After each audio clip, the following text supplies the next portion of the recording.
হবার সময় তার ঠিক আপনার মতো চেহারা হয়েছিল।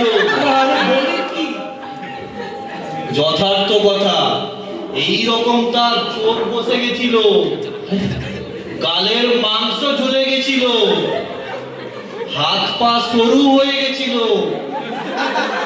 ঠোঁট সাদা, মুখের চামড়া হলদে।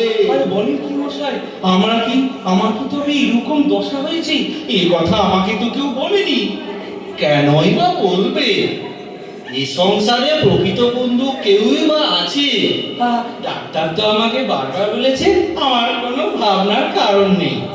ডাক্তার? ডাক্তারের কথা আপনি একদিন বিশ্বাস করেন? হ্যাঁ, ডাক্তারকে বিশ্বাস করেই আমরা অকুল পাথারে পড়িনি।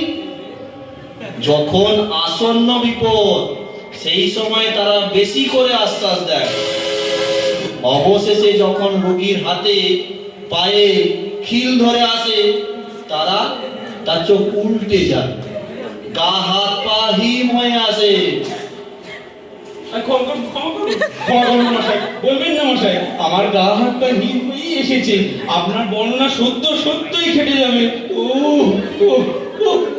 দেখছেন মশাই, আমি তো বলেইছি, ডাক্তারের আশ্বাস বাক্যে কিছুমাত্র বিশ্বাস করবেন না। আচ্ছা, একটা কথা আপনাকে জিজ্ঞেস করি, আপনি কি রাতে চিত হয়ে শোন? হ্যাঁ, আমি চিত হয়ে না, আসলে আমার ঘুমই হয় না। চিত হয়ে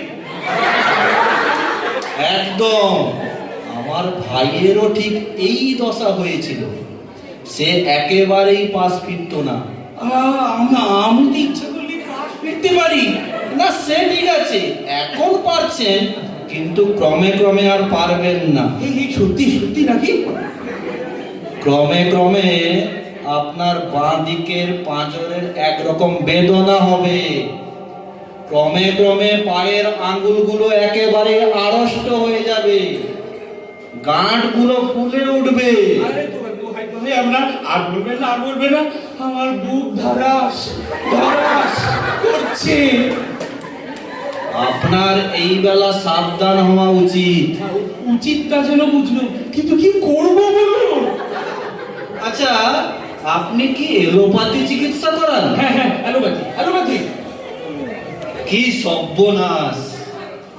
এলোপাত্রা তো বিষ খাওয়ায়। ব্যামোর চেয়ে ওষুধ ভয়ানক, জমের চেয়ে ডাক্তাররাই বেশি ডরায়। বটে, তা কি করবো? হোমিওপ্যাথি দেখবো। ধর, হোমিওপ্যাথি তো শুধু জলের ব্যবস্থা। তবে কি বদ্যি দেখাবো?